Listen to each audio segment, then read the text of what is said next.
In the past, it was a staple of kidnappings for the hostage to hold up a newspaper to prove that they were still alive. The problem with me is that I started reading the newspapers I was holding up, although I'm still, as you can judge by our social media overlords, in captivity. Nevertheless, I'll try my best to get what news I can out to you given the constraints. First up, stories on the domestic news front that I'm tracking.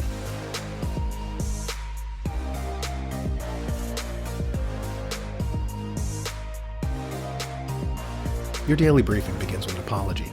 Yes, I'm sick. And yes, I'm not getting dressed for you people. I feel horrible. And because I feel horrible, I'm going to share this clip by the founder of Woke Kindergarten, who just got a $250,000 grant. Meet non-binary activist Akia Gross. Everyone, the rumors are true. I am anti-Israel. I am pro-Palestine. And I am 100% 10 toes down anti-Israel. I believe Israel has no right to exist. I believe the United States has no right to exist. I believe every settler colony who has committed genocide against native peoples, against indigenous people, has no right to exist. So she's against the abuse of indigenous peoples? I'm sure that includes indigenous Europeans being brutalized, like in this story. Outrage in Italy mounts after 7 Egyptian migrants accused of gang raping 13-year-old in Sicily. Italian officials are decrying an alleged rape by 7 Egyptian migrants on a 13-year-old Italian girl in Sicily. The young girl's boyfriend was reportedly forced to watch as 2 of the migrants assaulted her. I beg you, don't hurt me, let me go," the girl, who has not been identified, said as she was being attacked, according to Giornale di Sicilia, a local newspaper. She was allegedly attacked in a public restroom at the seaside town of Catania on the southeastern coast of the island. And this assault on indigenous Europeans isn't contained to Italy. It's happening all over Europe, like in Sweden, for example. While I agree with many of the sentiments of Akia Gross regarding Group A attacking Group B, I'd like to point out that if you asked Ms. Gross certain questions, you'd find out pretty quickly that she holds 2 inconsistent worldviews. For instance, if you asked her if Idris Elba was British, she'd say yes. Why? He was born on the soil of Great Britain. She would probably agree with this poster who was yelling at an English ethno-nationalist. True Brit said, "You best make an appointment at Specsavers. You're either colorblind or plain stupid." At which Ron Mason retorts, "It's your," with an apostrophe. But British people aren't all white, you know. Here we have to unpack the concept of citizenship by jus soli or jus sanguinis. In Roman law, jus soli was citizenship by the soil. If you were born on a place, you were considered a citizen there. Jus sanguinis is citizenship by blood. And this is what most countries had through 99% of human history. And most countries, even today, have this. Even the United States, technically, is supposed to be jus sanguinis. It was never officially jus soli. That's based on a misreading of the 16th Amendment. We never gave citizenship by soil historically until very, very recently. And that was, through reinterpretation. Vilfredo Pareto, the Italian economist, by the way, he makes this point back in the 1870s. He said that when the Praetorian Guard took over Rome, they didn't change the laws because they wanted to look like they were legitimate. So they changed the interpretation of the laws, which is far sneakier. So it looks like you're upholding the culture while in fact you're subverting it. So jus sanguinis is citizenship by blood. So when you say something like British people, you're referring to a very specific thing. This is the Brythonic peoples, who are a Celtic tribe, and they were in Brittany, right? In France, Brittany, that was, Britannia Minor, Britannia Minor. And then there was Great Britain, Gran Britannia, which is in the English Isles. And this people spanned, both of those things. And so historically, if you asked, what is a British person, it was somebody who was derived from that Celtic tribe. In fact, even the term, nation, natio, from the Latin, comes from niascere, which is the same root word for gene. And so when you translate in niascere, it basically means a tribe born to the same gene pool is what a nation is. So it's not based on territory, it's based on blood, on a common DNA, common culture, common heritage. But this is being changed as the, kind of corporate structure, the corporate remaking of nation states is going about.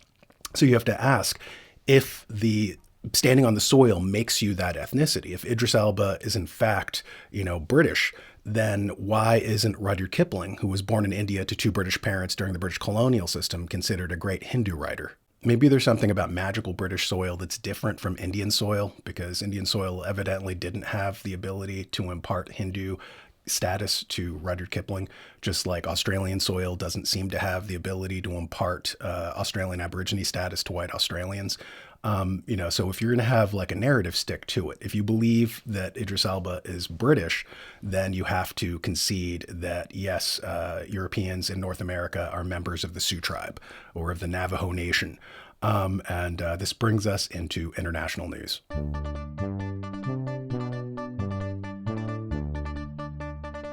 King Charles evidently has been diagnosed with cancer. Major health update out of Buckingham Palace. King Charles III is fighting cancer. Buckingham Palace, the United Kingdom's royal residence, released an official statement Monday saying, during the King's recent hospital procedure for benign prostate enlargement, a separate issue of concern was noted. Subsequent diagnostic tests have identified a form of cancer. The palace adds, His Majesty has today commenced a schedule of regular treatments, during which time he has been advised by doctors to postpone public-facing duties. One wonders if he actually does have prostate cancer. There was a scandal some years back of whistleblowers within the medical community saying that hospitals were giving older men false diagnoses of prostate cancer because there's a particular enzyme that, when it has increased levels, is associated with cancer. And this happens naturally with older men. Their enzymes these particular enzymes and compounds go up naturally. So if you're 23 and you have, the rates at that level, that might be cancer. If you're 73 with rates at that level, it's probably not malignant, but they're told it is so that they could get like expensive treatments out of them. We'll have to see if this is actually a thing or if it's, a royal scam, a scam of royal proportions. But that brings us into news of the weird.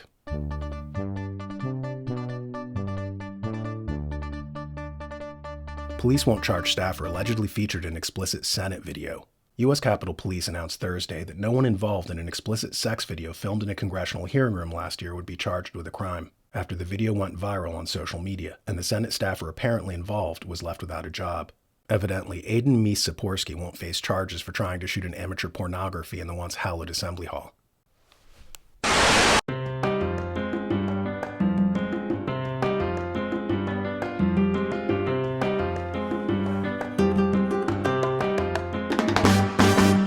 Sorry, just had to cleanse myself. Is the credibility of the Senate dead? Well, what better segue do we have than to our obituary segment?